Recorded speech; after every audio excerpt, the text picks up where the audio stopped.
Welcome to another episode of Visions and Voices, where we delve into the intricate and dynamic world of family offices. I'm your host, Chris Mays, a partner at Armanino, one of the top 25 consulting and accounting firms.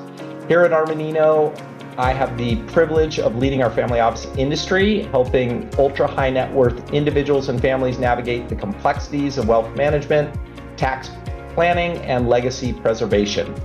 In each episode of Visions and Voices, we bring you insights and expertise from leading professionals across various fields relevant to family offices, from legal experts and investment strategists to technology innovators and philanthropy advisors. Our goal is to provide you with the knowledge and tools to manage and grow your family's wealth effectively.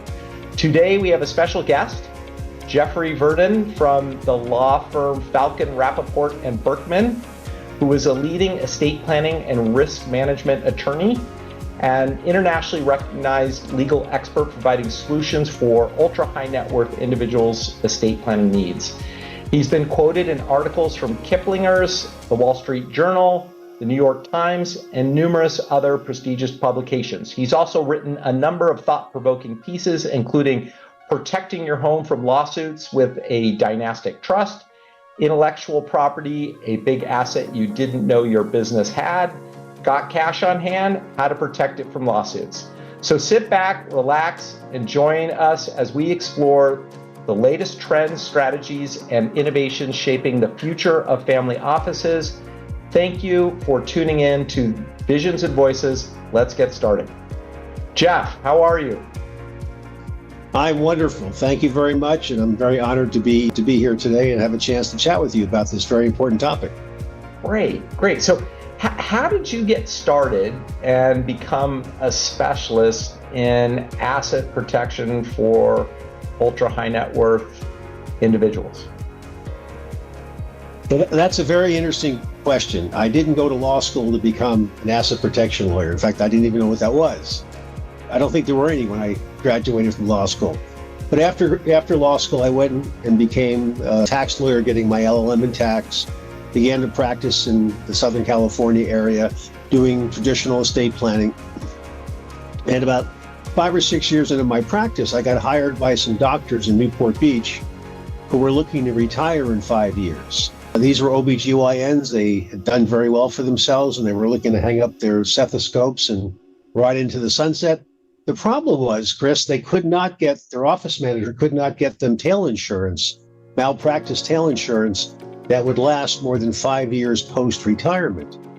Well, what that meant was after 5 years, they were going to be bare of coverage. And what happens when they deliver their last baby and hang up their stethoscope, that doctor is on the hook for medical malpractice liability until that child reaches the age of 18. Plus the statute of limitations, which meant these doctors were going to be in their early 80s before they were out of the woods legally. And I was tasked as a young lawyer to come up with a way to protect their assets in case they got sued. I really didn't know what to tell them when I was first retained to do this. In law school, in my graduate tax program, estate planning lawyers generally are trained to pass the legacy on to the next generation, never giving any thought to what might happen if the client gets sued and they have a civil judgment that wipes out all or most of their wealth. So what did you do? What was the...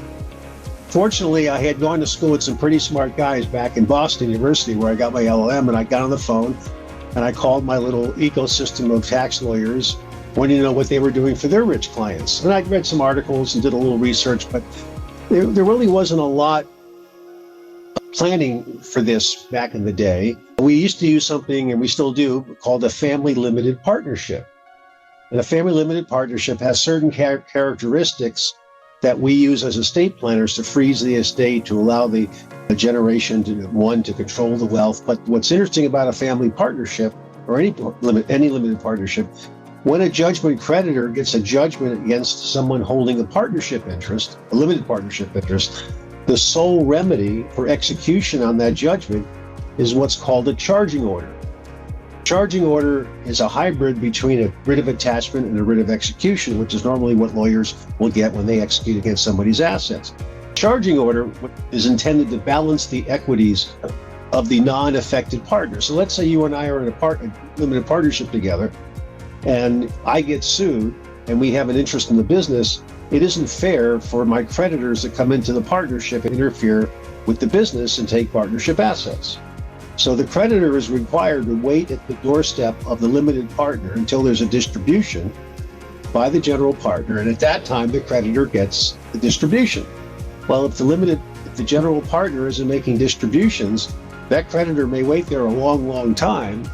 And when you overlay Revenue Ruling 77-137 to this dynamic, according to that revenue ruling, the way most of us interpret it, that the phantom income, the K1, belongs to the economic partner. Well, the economic partner is the one, the assignee partner that's holding the judgment. So they wind up picking up the income tax liability of the limited partnership without the cash to pay the tax with. And that would have been the deterrent for a creditor seeking to litigate. And the whole idea behind asset protection planning, as I practice it, is we want to preserve our client's legacy. So we integrate asset protection planning with estate planning, so there's going to be an estate to pass on to the next generations in case there's a significant lawsuit. Because without doing the planning in advance, nothing to protect the assets, and there's nothing to motivate the other side from not suing. So when I put this program together for these doctors, I got to thinking, what was my more important role in representing my client? Making their kids and grandkids richer, which is what we do as estate planners, or finding ways to preserve and protect my clients' legacies in case the what if happened. It's that black swan event that you never see coming that disrupts and can disrupt, legacy planning and estate planning objectives. Now, this was 1985, so we're talking almost 40 years ago. Now, it's surprising to me how many estate and trust firms that do estate planning don't have this mindset. They'll do a living trust, they'll fund it, they'll give it to the client, they walk out the door with that beautiful red binder, and on the way home, if that client runs through a crosswalk and takes out New York's finest trial lawyer and gets sued for $25 million for wrongful death, that living trust isn't going to protect a penny of those assets. Yeah. And yet their clients aren't aware of that. So asset protection planning has become part of our DNA because it's critical, mission critical to preserving the wealth. Well, but in like this case you brought up with the doctors, it's risk that you can't lay off any other way, right? Like they weren't able to get tail risk, or they weren't able to get insurance to basically lay this off, and there's no other. They're not getting compensated for bearing this risk. So without a asset protection strategy, they're really at the mercy of whatever happens in the future, albeit, it could be like a lightning strike. That's right. And people will often say, well, I can buy insurance. Well, maybe you can, but you can never buy enough insurance to insure your entire net worth. And insurance companies, it's a year-to-year contract. And when insurance companies start experiencing excessive losses in particular areas of risk, they either jack up the premiums, which is happening now, or they stop providing coverage. I like to say insurance companies cover you if you fall off the roof, but not necessarily if you hit the ground. So insurance is not necessarily the answer. So by backstopping their insurance coverage with a solid asset protection plan, and asset protection planning is not about taking every asset they have, out of play. It's about protecting those assets, which if they lost them would materially alter their lifestyle. So that's a really good point. You're right. Like there's no permanent insurance. And so, I've seen it. We've had a number of situations where have had their insurance canceled by virtue of the fact that they were named in a lawsuit, even unrelated to the insurable risk, right? Nothing that the insurance company would ever have to cover. But by virtue of being named in a lawsuit, the insurance company all of a sudden got skittish in the renewal process and decided they would no longer insure them. So I guess I'm agreeing with you that you can't necessarily 100% count on insurance to show up when you really need it. And I'll often get into a discussion with my clients because about this risk mitigation, because as I sit down to plan their estates, I want to know what's keeping them up at night. And some people who have seen what lawfare has done, I mean, if you've been alive the last 5 or 10 years, you've seen what the litigation market has foisted on our community, and it's terrible. And so lawyers understand it, and aggressive plaintiffs understand they can sue you. There's not a whole lot of backlash when you sue somebody, and they can often get you to change your behavior by by the lawyer that they hire to sue you. And that lawyer's job is to make your life as miserable as possible until you wave the white flag and settle. So the only way to push back and level the playing field against this kind of behavior is for our clients to put their assets into these solutions, what I call buckets. And each asset has a different characteristic and requires a different sort of solution. So as I started to work in the asset protection area, became more familiar with what worked and what didn't work, I began to expand the tools in our toolkit to where we really do an individual asset by asset analysis, and different strategies work different ways with different assets. For example, if I have a client, and we tend to represent the higher net worth families, usually 10 million and above, up to about 500 million or so. Above 500 million, they usually have gatekeepers whose job it is to beat up the professionals. You know this in the family office world. So our typical estate's in the 50 to $75 million range, maybe up to 100 million is our average estate. So they have a lot of tax issues this summer, but they also have a great deal of assets which are exposed.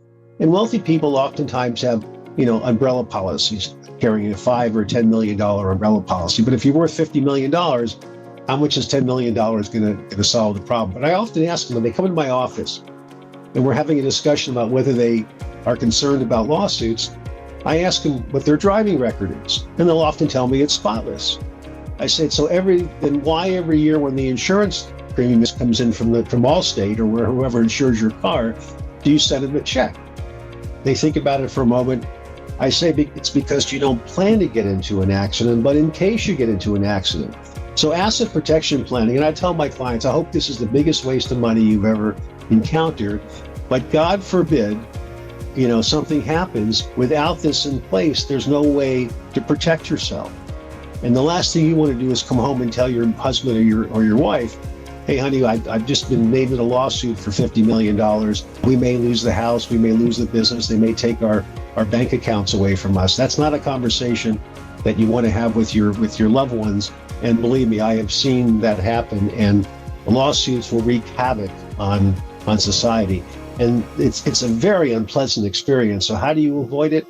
You avoid it by removing the profit from the pursuit. And how is that done?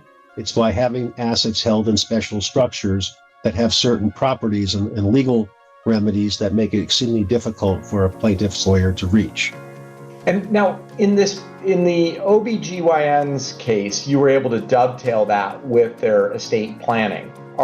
Is it true that you're often able to use the estate planning or to use the asset protection as part of the other plan? In other words, these vehicles serve two purposes?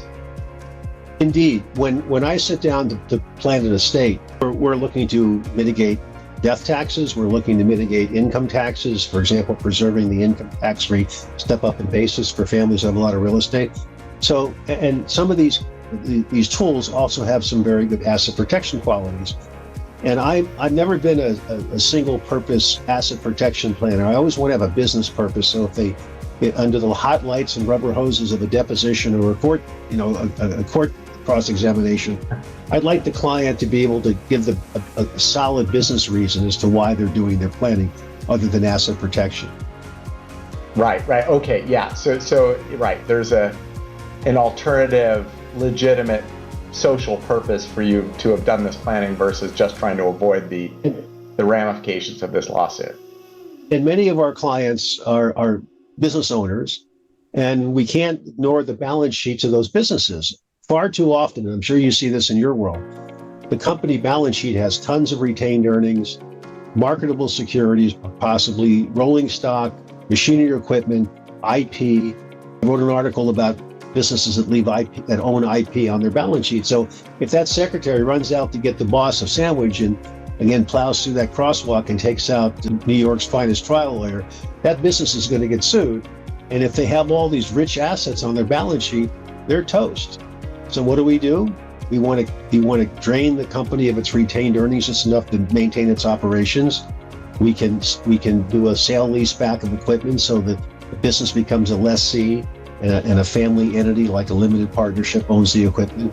We can spin off the IP into a separate entity and license it back, pay a royalty so you can move a lot of cash off the balance sheet by paying royalties and these kinds of things. So when the business gets sued for wrongful termination or wage and hour, I mean, these labor and employment lawsuits are just ruining, particularly here in California, are just driving small businesses, out of the state, out of business. So it's not going to be an attractive balance sheet for a potential plaintiff's lawyer to go after, and therefore it'll foster a much more robust settlement discussion to get a quick and cheap settlement. Right. So I mean, I guess in a certain respect, it's like it's like a hockey goalie, right? You're not going to be able to stop every single shot on goal, but you're trying to reduce the impact of potential shots on goal. So you're going to minimize the outcomes for somebody who is trying to get a lucrative settlement. Well, you're trying to create a situation where our client can get out of a lawsuit by writing a relatively small check without having to endure the pain of going through a deposition or going through discovery or having to go to court. And if you take the profit from the pursuit, the lawyer that's on a contingency fee has no interest in suing our clients, and the client that's paying his lawyer by the hour at some point has to realize that no matter how much he spends, if he gets a judgment and he can't enforce it, he has a prophylactic remedy. So the idea is to convince them before this lawsuit gets heated up that it doesn't make any sense to litigate. Let's get it settled and go find somebody who hasn't hired our firm and done the asset protection planning. And there are plenty of those out there. So again, it's really about preserving the peace of mind. Clients, at the end of the day, what are they looking for? They're looking for peace of mind. When clients have done the planning and then they get threatened with a lawsuit, they have a much stronger backbone and are much more willing to push back against the other side than those that are vulnerable and feel that if they don't settle, they could get wiped out. And, we're not in the business of beating up creditors. I mean, we don't help clients defraud creditors. Right. But the reality is there are those risks out there, and we're in the risk mitigation business, and we want to address those risks before Armageddon happens. You're in the accounting world. My daughter is a lawyer with a firm that defends CPA firms and law firms in malpractice claims. And the kinds of lawsuits that get brought against firms like yours are just outrageous. And the damages are significant. So even in your world, you're not safe. And as a professional, you have actually a greater degree of risk than even the average Joe out there. 100%. So what are some of the most common risks and threats that high net worth individuals and families face with their assets, and have these risks evolved over the last decade or so? Excuse me. Well, they pump out about 600,000 lawyers a year out of the law schools of this country. So there's no lack of potential plaintiffs' lawyers. But, each state has its own set of legislatures that pass laws. California is endemic in terms of expanding the theories of liability, and you just don't know what the future holds. And so it's hard to predict what lawsuits you're trying to protect yourself from. I always tell my clients, look, it's the thing that comes out of left field that you never thought could happen. Right. Or somebody else. Just 2 weeks ago, I received a phone call from a guy who he rented a motorhome for a weekend vacation. He didn't realize his umbrella policy did not cover him driving a motorhome. There was a serious accident, were totaled, and now he doesn't have liability coverage beyond the $100,000 that he has in his main policy. I got a call that same week from a family whose son was driving the family car. The family car is in the name of mom and dad, as they typically are. He gets into a fatal accident. The other person was killed, and now mom and dad are looking at joint and several liability. It's a joint and several liability, even in the business context. Your partner screws up, you're liable jointly and severally for what they do. there's just so many minefields out there, and it's not getting any better. It's always best to, hope for the best, plan for the worst. So what are some of the key legal structures and tools that are used in asset protection? I'm thinking trusts, offshore trusts, offshore entities. Like, how do these structures work to protect assets or from potential creditors or legal claims?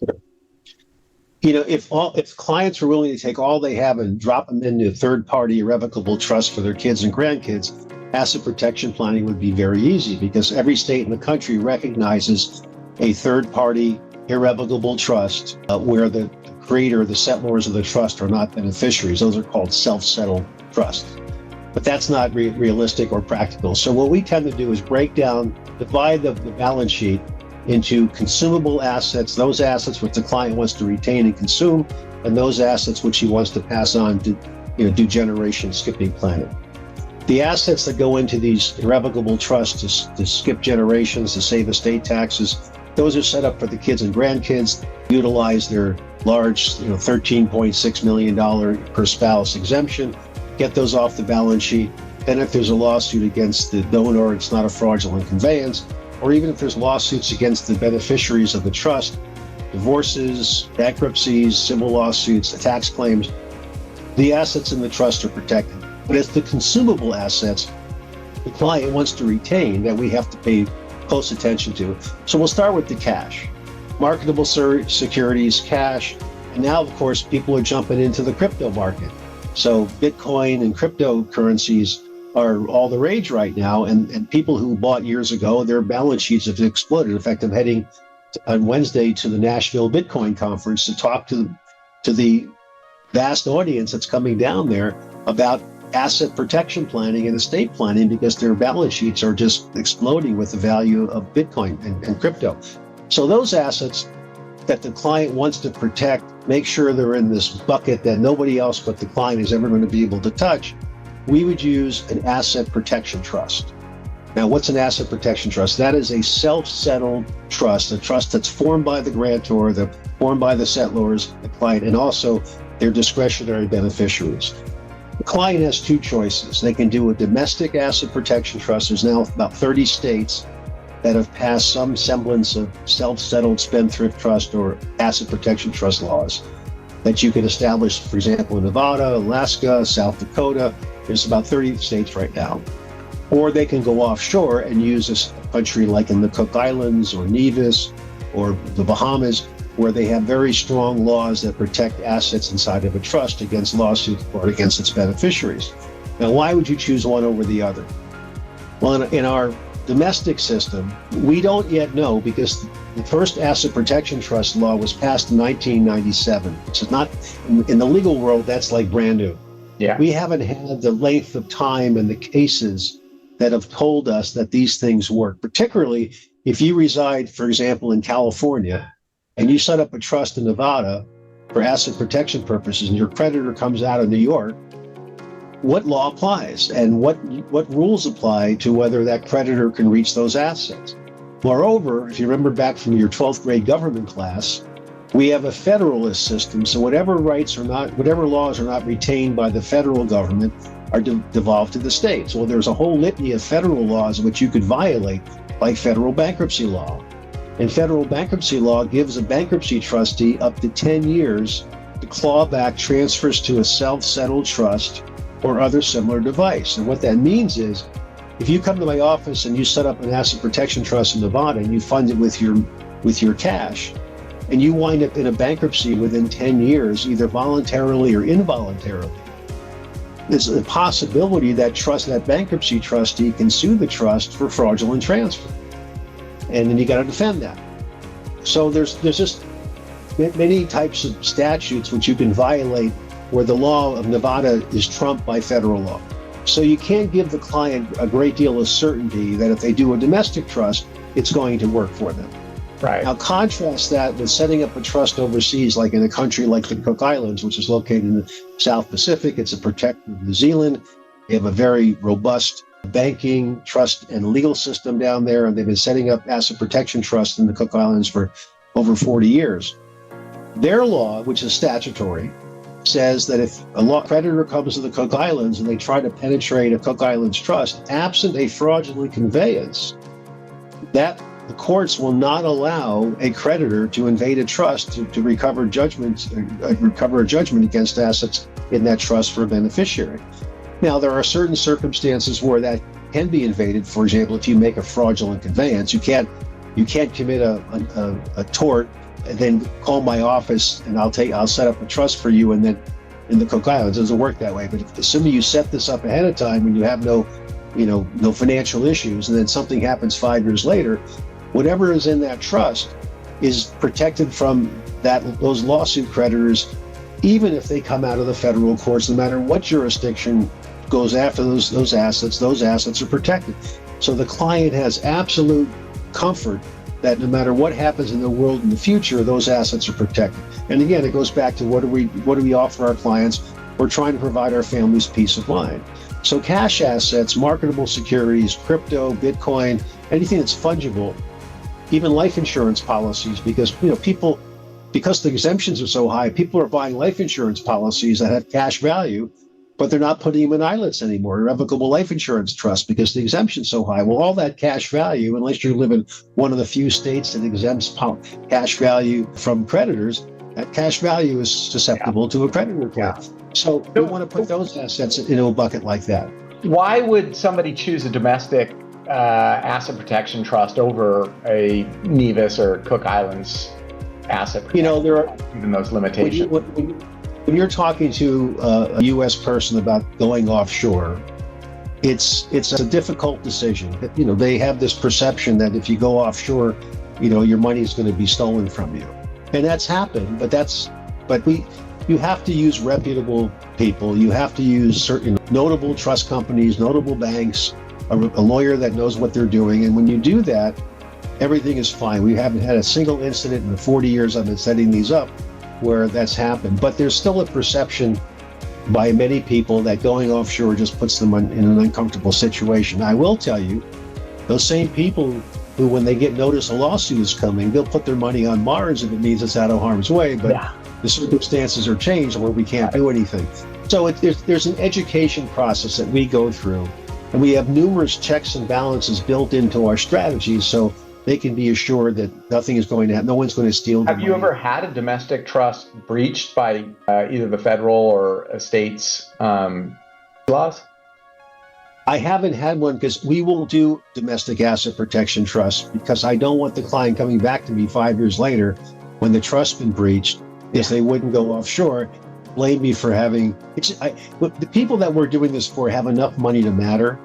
Right. And the difference in cost between going domestic and going offshore is de minimis, but the protections are profound. But if you look there's a case out of Alaska called the Mortensen case. And in that case, the bankruptcy trustee was able to breach an Alaska asset protection trust to recover funds for the creditors of a debtor who filed for bankruptcy. So there is some case law where the bankruptcy trustees have been successful. Now, people may say, well, I'm never going to go bankrupt. That may be true, but you can be involuntarily placed in bankruptcy by three or more creditors. Rudy Giuliani, isn't he going through he's going through a bankruptcy related to the judge actually dismissed the bankruptcy, so he has no bankruptcy protection now. Yeah. Okay. So very relevant topic. So now take someone's home. This is an asset. I live in Dana Point, California. My office is in Newport Beach.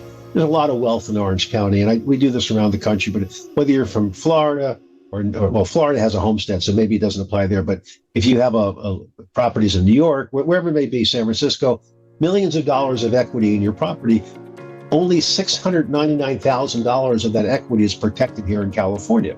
And in some states like Nevada, it's even less than that.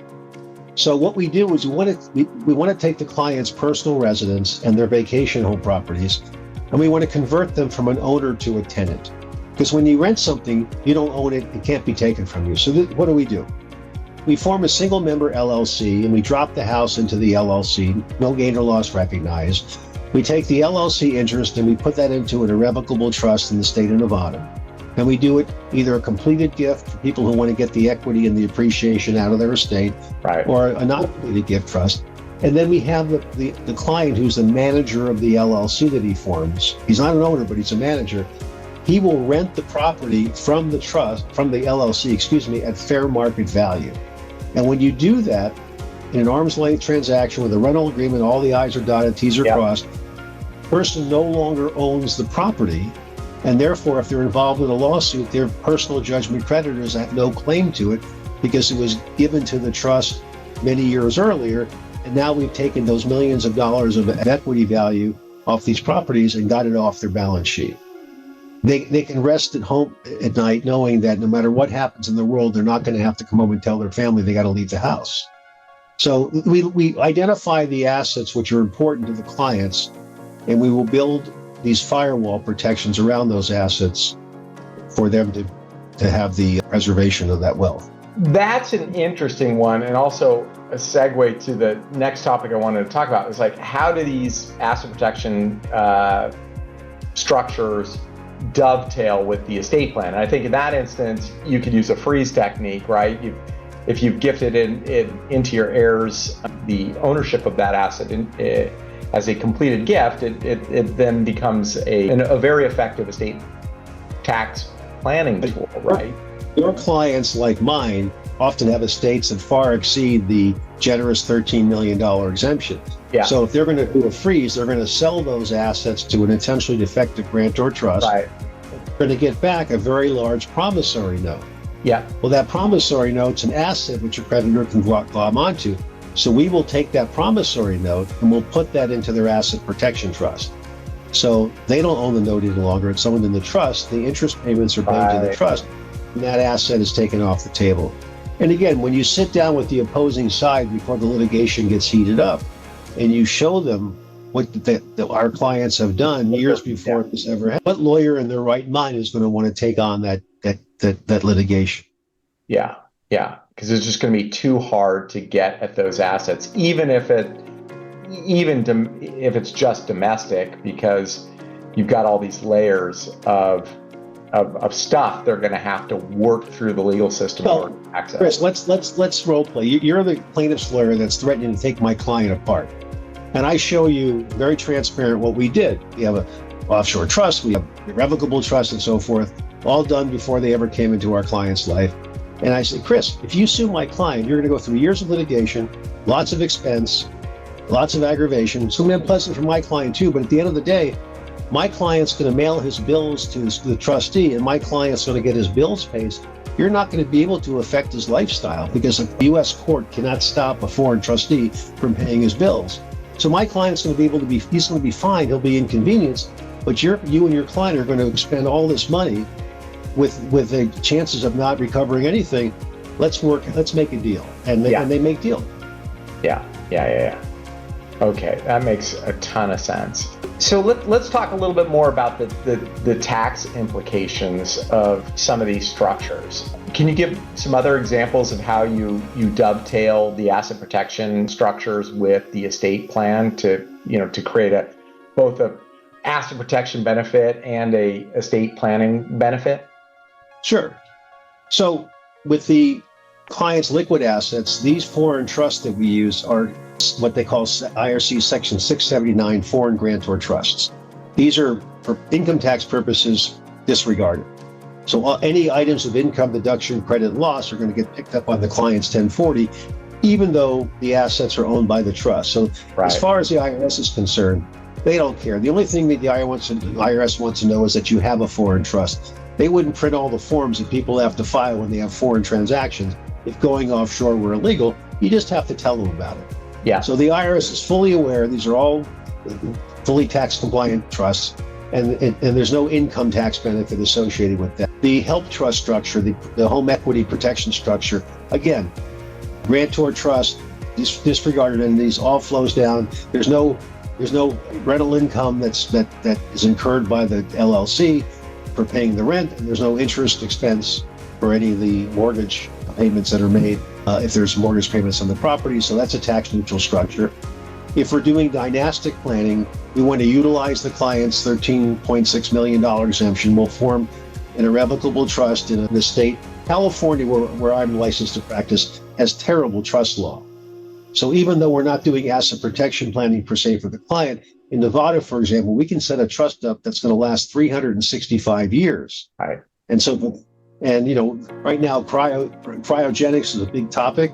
There's a lot of people getting getting frozen.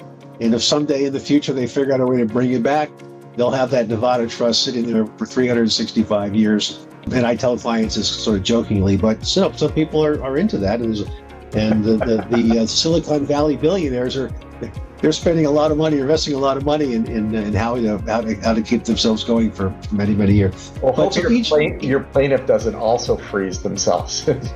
And 365 years in the future, you're both in life and continue the battle. Maybe on another interview we can get into it more fully, but with cryptocurrencies, particularly Bitcoin, people are setting the Bitcoin to wind up in the hands of their children's trust or grandchildren's trust, decades and decades into the future. And you can do that by how you set up the wallet. And there's a lot of interesting things that are technologies coming out of the space 100%. that we haven't even begun to really understand. So what are some of the key regulatory and compliance issues that people that are contemplating asset protection structures need to be thoughtful of? I mean, you mentioned Good question. Well, you need to be solvent when you do the planning. If you're going to you gift away assets to these structures, you can't leave yourself unable to pay your expenses and bills as they regularly are incurred. So we have very strict regimes where we want to make sure the client is solvent when he comes in to see us, that he or she has disclosed any issues, any lawsuits, any potential claims that may be arising so we can fund for it. It's not uncommon for someone to come see me for asset protection when they're in a lawsuit. But let's say they're defending lawsuit A and they believe they've got a case, a defense, but they may ultimately lose. Well, what happens if they're defending lawsuit A and lawsuit B, C, or D comes along when they're defending lawsuit A and they win lawsuit A or settle lawsuit A? Now they're dealing with, they're back in the same boat. What we will do is we will take a client, we will have carve-out language to deal with lawsuit A, but the assets are safely tucked in their trust structure. And then if something happens along the way, a lawsuit B, C, or D come along, we've addressed lawsuit A, so we've avoided fraudulent conveyance because the trustee is mandated to return those assets to settle lawsuit A's, any potential liability. But if lawsuit B, C, or D come along, after the structure is set up, the client's protected from that type of risk. And that's most lawyers would turn a client away because that would constitute a fraudulent conveyance. But if you have carve-out language and you plan for the settlement of that claim in lawsuit A, in my example, then you're fine to be able to protect the assets against what may happen in the future. But keeping the client solvent, making sure they're tax compliant. So your clients are going to file with your firm 3520s, all the requirements. We give the client a detailed tax compliance memo that we give so they'll give them to their CPA so they can do all the tax compliance. But again, I've been doing this, going on my fourth decade. Clients file their tax forms. The IRS doesn't care that they're doing this. It's fully transparent. But if people want to go to my website, they can see examples of what the lawsuit was filed for and what it was ultimately settled for. And there's often a very big disparity between the two. So it does help people reach the opportunity to settle these cases, quickly and cheaply rather than being stuck in a potentially financially ruinous lawsuit. And lawsuits are not pleasant experiences to go through. Can you share any notable client examples? Like, have any of these structures that you've set up? Oh, I'm sure, but have they faced the ultimate test? Well, whoops. The ultimate test. Let me fix my video here. Words. The ultimate test in my world is not necessarily whether you get a jury verdict, but the ultimate. When people ask me, does this work? It depends how you define work. Work is that the structures in place and having the ability to settle that lawsuit for far less than would have been the case had you not had the structures in place. is our definition of what works. But we're referencing our website and the results. I had one client many years ago who was sued by a state attorney general over a failed development project, and there were some bonds that were issued to finance these structures. And the economy, it was a bad time in the economy. The real estate went into, was in the doldrums. And the next governor that came into office with his Secretary of State wound up suing my client for $70 or $80 million on these bonds. And had he not had the structures in place that we had done for him, ultimately got the case settled for, I think it was around $7 million. He wrote a check for it. He got to deduct it because it was a business expense. So it cost him $3.5 million to settle something in the $60 or $70 million range. It was a good deal for him. And in fact, it was a good deal for the state because it was more political than it was economic. I had a man that we did some estate planning for. He was in the heavy equipment business. One of his leasing companies sued him on a personal guarantee, $2.5 million guarantee. He wound up settling the case for $250,000 when the creditor was unable to reach the assets in the structure. We've had a number of clients who didn't get sued at all because when the other side realized what they had, it didn't really make a lot of sense. It's a good deterrent. But again, the most important thing I think that clients get out of this is the peace of mind of knowing that their world is never going to go financially upside down because of some lawsuit coming out of left field. So you touched on it a little bit at the beginning, but what's your process for working with new clients? Like you talked about, hey, we take all the assets, we put them in different buckets. Give us a little bit more depth in terms of how you work with new clients to develop a comprehensive asset protection plan. The clients who come in for a consultation will sit down in the conference room, and I want to learn about them personally. Estate planning is a very personal relationship you have with your lawyer, so it has to be a good fit for them and a good fit for us. I want to know what's keeping them up at night, and they don't always tell you that right off the bat. If you drill down a little deeper with the right kinds of questions, they'll tell you whether it's problems with their children, maybe their children had some drug issues in the past. It could be a whole litany of things. What I find is the clients are not keen to spend a lot of money on estate planning because they have to die in order for it to work. Yeah. So they're not, even though they may save their kids millions of dollars of death taxes if they do the appropriate dynastic planning, they still have to make a significant investment to get all that work done, as you know. But when you start talking to them about protecting their assets against lawsuits that are directly going to affect their lifestyle, they are much more keen and much more willing to go through the process. So the process works like this, at least the way that we do it. They're going to retain us. Our objective is to have them hire us to put together a roadmap or a planning memo where I get the information, I lay out their current organizational chart of what their assets look like, and then after we do our deep dive into their situation, we will prepare a proposed org chart that shows what their structure looks like in the various buckets that we will recommend they utilize. And then we have a written narrative of describing what it is, and we try to write it in as plain English as we can. It's not a technical document, but it's a document that they can refer back to when they forget exactly why they did what they did. And that helps them figure out the pros and the cons of what we're proposing. And we do the tax analysis, how much the state taxes will save, but also where we're going to utilize asset protection strategies. We present that to them, they and their CPAs and whoever, their family offices, whoever's advising them, and we come to a consensus of what they want to employ. And we typically do it over phases. It's way too much information, starting with the asset protection first, because if I don't protect the assets before I start the estate planning process and they get sued, I can't do it either. Right. So let's get the assets, those firewalls around the assets, get that in place. Then we do the estate tax planning, income tax planning where appropriate. So it's usually a 6 to 9 months or even a year process by the time it's all done. But we're doing it in a rational way where the client doesn't get overwhelmed with decision making. What I found in my practice, and I'm sure you see it in yours, the skill set that it took to create the wealth is a very different skill set that it takes to take care of it. And taking care of it oftentimes stresses the heck out of clients because the decision-making process is outside their comfort zone. They don't 100%. have the references. So we can, because of the people we work with and the families we work with, we can offload a lot of those responsibilities onto professionals like your wonderful firm.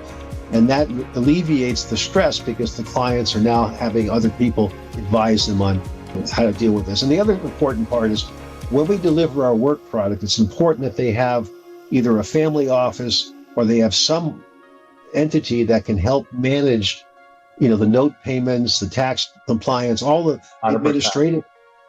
If they're not willing to do that, then we typically will reject the engagement because I don't want to take their money, put them into a structure, and then it's blown apart because they're not adhering to all the form. It's so funny you say that because I say that all the time to clients. Like, the administration of your estate plan is just as important as getting the formation of it up front. In fact, maybe even more important because they're like just a small mistake and your heirs will suffer the consequences, and this money you spent will all be for naught. So I 100% right there. Back of the owner, and the creditors can puncture through it. I often ask to look at asset protection plans and estate plans done by other professionals to see whether I can see if there's any. We work both sides of the fence depending upon the engagement. Yeah. So, any final thoughts or key takeaways that you'd like to leave with our listeners regarding asset protection?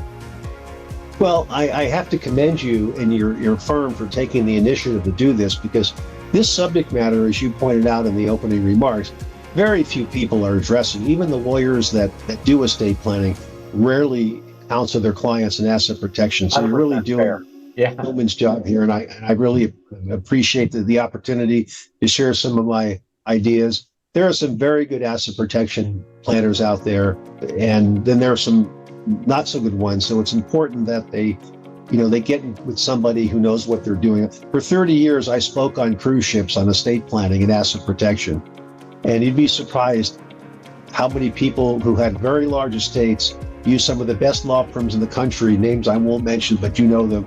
And yet, to ask them, has your attorney done an asset protection trust or a HISA trust or a health trust or any of these structures that help protect assets? The answer was, no. And so it's hard for me to imagine an estate planning lawyer can finish the job by only avoiding probate, but not also trying to protect their clients' assets from those lawsuit creditors and predators out there.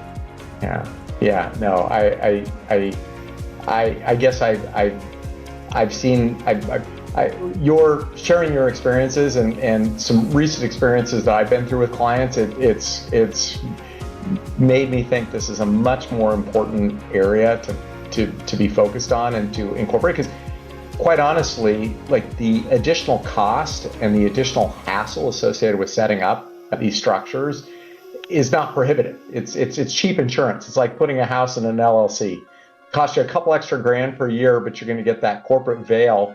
Heaven forbid anything should happen. You are operating the asset, like a business, and that can cover a lot of things that your homeowner's policy wouldn't cover. So, your earlier question, has this worked? One of your more interesting partners, Harvey Bookstein, out of the LA office. Harvey.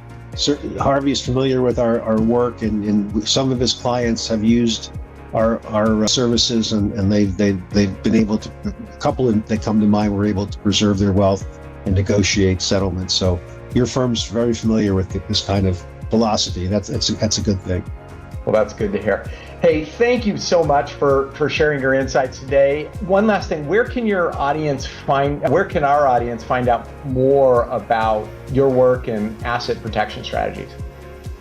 Well, if you go to frblaw.com, we have a whole library of videos on many of the strategies that we utilize. They're short 2.5 or 3 minute animated videos, but they describe the structures at a high level so people can kind of get a sense of how the dots are connected.